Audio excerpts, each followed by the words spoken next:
progressively less hitting in the last couple of games. Any reason for that? I don't have one. No?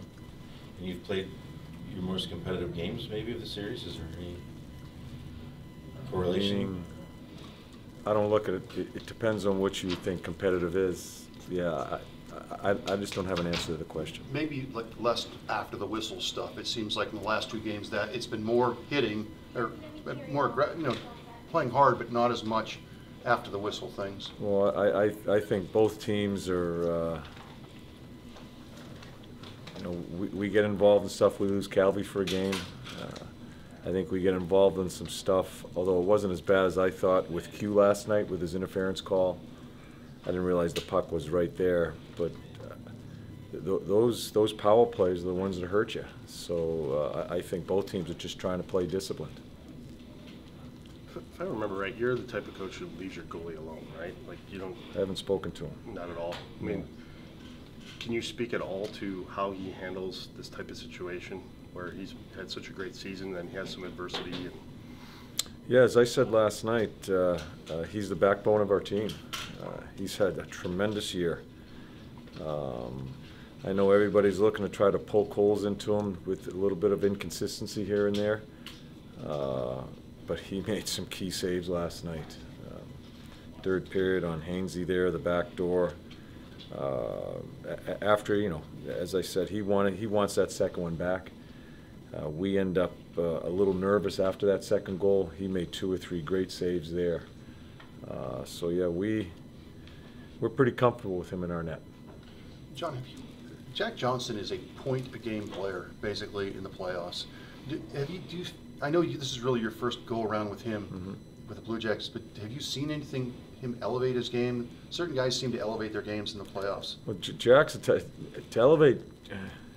Jack is one of the most competitive players I've ever coached, every night. Why he gets points in plays, I thought he did a really good job on our power play last night. Hasn't played it much this year at all. What you point to is he's not afraid of the situation. There are some big game players on a big stage that they're just not nervous, and maybe even go the other way, feel even more comfortable.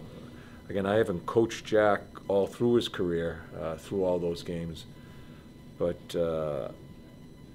he's going to be there, and he hasn't been given many opportunities on the power play. I look at him last night, he felt very comfortable there. So I just think it's within him. I think he's a crusty pro. I think he thinks differently than I think a lot of new players coming into the league. He's a little bit old school. I just think he gets it. The Jonathan Carlson's lined it last night. Yeah, Very they played matchup. well. Yeah, they played well. They play fast, and they've been playing well through the series. Bill looked more comfortable offensively, had some good offensive plays. Andy was skating, and before Calvi was suspended, I thought he was playing some of his best hockey. So yeah, they played well last night. We talked last night about Nudebar, but just that pair, Carlson seems to be getting more comfortable. I think I've asked you this once or twice, but he seems to be getting more comfortable each game back there. He has never been uncomfortable. He's not nervous. You can see the way he skates, and he still has so much to grow into that body of his. But when you think he's beat, he's there. He's in the way. And you can tell he's been coached, whoever coached him early on, because he understands the position very well for such a young guy coming to this stage. Nudie stepped in last night, I thought, did the things he needed to do for us, got us out of our end zone. I thought defended really well, too. I thought there might be some struggles there with some of the strength and size and speed of some of the players he's playing against, but that pair had a really good night, and Nudie was really involved in the offense too, so it was good to see. Was that your thinking? I mean, you guys have to make tough decisions at the playoff times, but your just thoughts on him one-on-one coverage in the playoffs was like maybe a couple of these other guys? No, not just. I just thought his game had slipped a little bit, okay. And yeah, and so the 6 guys we went with, we thought they were the 6 playing the best at that point in time. I thought Q came in and sparked us with some physical play. I think he's basically saying he's pissed off he missed the first 3 and wanted to be playing, thought he should be playing. And I thought conducted himself that way. So, yeah, they played well.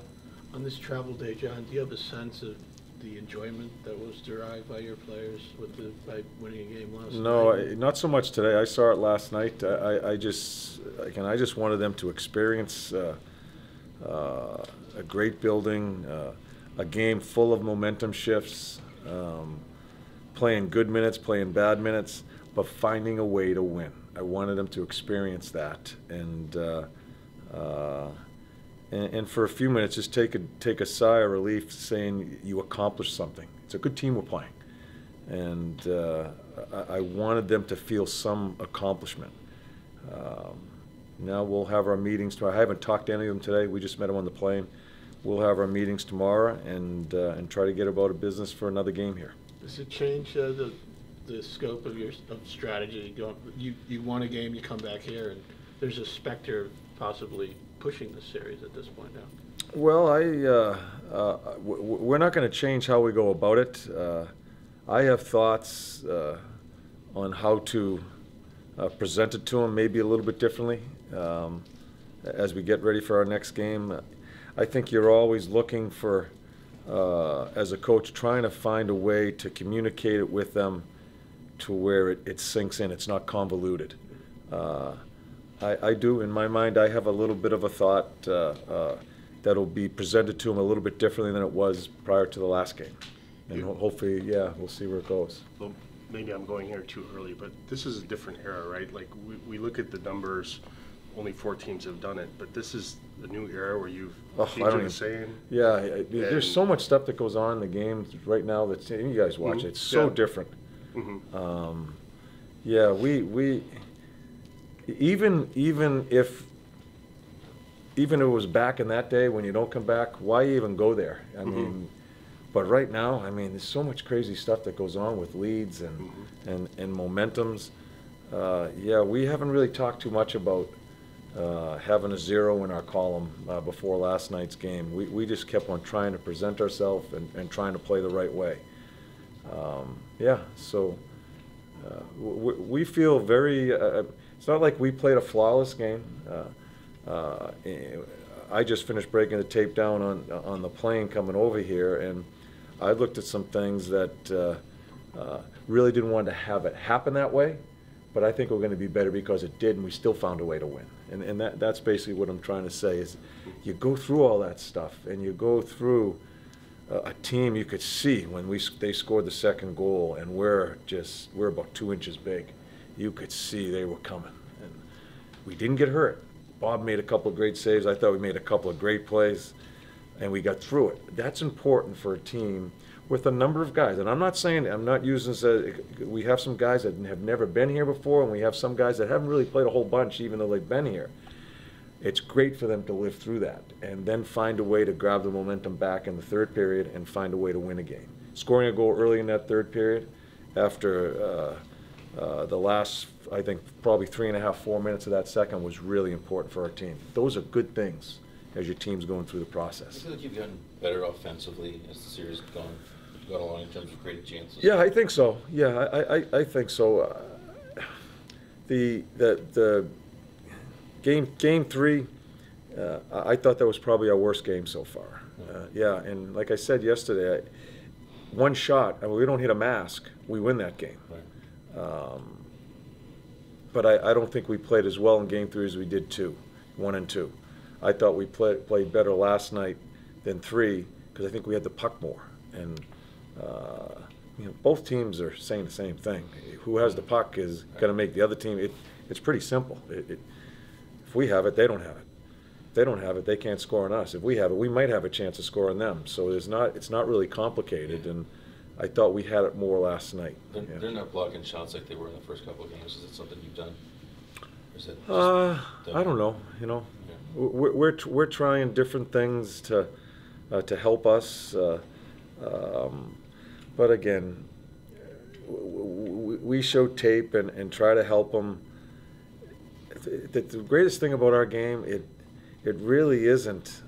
I think we all try to make it a little bit more complicated than it is. It isn't complicated. You get big plays out of big people, or big plays at certain times. You handle momentum swings, get it back. There's so many different things that happen, but it really doesn't come down to, there it is right there in the tape. We got to do that. That's not the way the game's played. Hockey is such a spontaneous, instinctive game. As I said, you can't take out the flip chart and say, we're going to go that against the 3-4 defense and we'll exploit that area. It doesn't happen. Did you and Sully agree that you would win the first period, they would win the second? Yeah. And then you'd fight it over? You'd have to ask him that. Yeah. It does seem like you are getting, you always talk about getting the blue. Look, where the goals were scored last night. I mean, he was telling you a couple of games ago you're shooting from 40 feet. Yeah. Now you're scoring goals from 5 feet. He was Mr. Analytic the other day. Yeah, yes. he did. He's a big Yes. numbers guy. Yes, just dumb math. Just math. But you're getting goals like from 5 and 6 feet now, and then you're getting shots. Well, I think that just comes, it's part and parcel as the series keeps on going. You need to have grind, and you're trying to make things happen. I think that's just the evolution of a series of playing against one another every other night, and they're doing the same thing. And yeah, so we're trying to do whatever we can to put a puck in the net and keep it out of our net. I'm not going to pretend that it's that much more complicated than that. It's defend when you're supposed to defend, and try to get the puck in the net when you have it. And yeah, so that's all we're trying to do. So in the playoffs, is the win of a big save more important than anything else that might happen to a goaltender? Yeah, timing of a save. And I haven't talked to Bob, but as I said, I think he wants the second one back, but then he just stands strong with a couple of huge saves, and I think that's great for really anybody's psyche. You make a mistake, and you go out there, then you make a great play. I think it gets you right back to where you need to be. That goaltending position, you're on an island out there, and I thought he handled himself tremendously in making some key saves in the last 2 or 3 minutes of the second. I don't think he was that busy in the third, but he makes a great save on Hainsey in the back door. Made a couple of saves on tips. You know, Bob hasn't been perfect, but we don't go anywhere if we're not on his back. He is the backbone of our team, and he has just had such a fantastic year. I think sometimes we get spoiled.